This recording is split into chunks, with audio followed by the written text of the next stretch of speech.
It was one of those days when everything felt meaningless. The city was grey, the sky heavy, and even my morning coffee tasted like disappointment. I missed my train, spilled coffee on my coat, and by the time I reached the platform, I just wanted to disappear. I sat on a cold bench, scrolling through my phone, pretending to be busy, anything to avoid thinking about how much I hated my job, my apartment, my routine, my life. That's when I noticed him. An old man, maybe in his 70s, sitting 2 benches away. He was reading a small notebook, not a book, but something personal. His coat was worn out, his shoes dusty, but his posture calm and proud. At first, I didn't pay attention, but then he looked up, smiled slightly, and said, "Trains are funny things. They're always late when you're in a hurry and always on time when you're not." I smiled back politely. I guess that's true. He closed his notebook and looked at me. "You seem lost." That word hit me harder than I expected. Lost. It was exactly how I felt, though I'd never said it out loud. He continued softly. "When I was your age, I thought I had all the time in the world. I wanted to travel, write, fall in love, build something that mattered.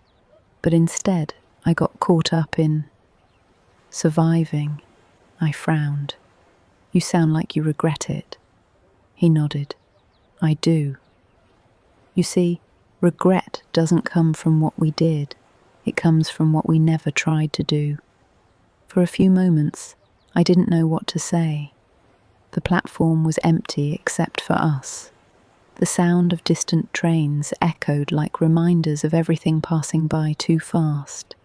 He pulled out a small photo from his notebook and handed it to me. It was a picture of a young woman, maybe my age, standing by the ocean, smiling. "She looks happy," I said. "She was," he replied. "That's my wife. We met on a train. She used to say life was like traveling. Sometimes you miss your stop, but you still end up where you're meant to be." I smiled faintly. "That's beautiful." He looked down. "She passed away last year." I hesitated. "I'm sorry." He nodded, folding the photo carefully. "She always wanted me to finish writing my book, but I never did. I thought there would be more time." The silence that followed felt heavier than any words could fill. Then he looked at me and said something I'll never forget. "Don't wait for life to start, dear. You're already in it. Don't waste it waiting for a better moment." The train arrived with a low hum. People began to fill the platform, breaking the fragile bubble we'd been in. He stood up, smiled kindly and said, "This is your train, isn't it?" I looked at the sign. It was. But when I turned to ask for his name, he was gone. I looked around. He couldn't have disappeared that fast. Then I noticed the notebook on the bench where he sat. I picked it up.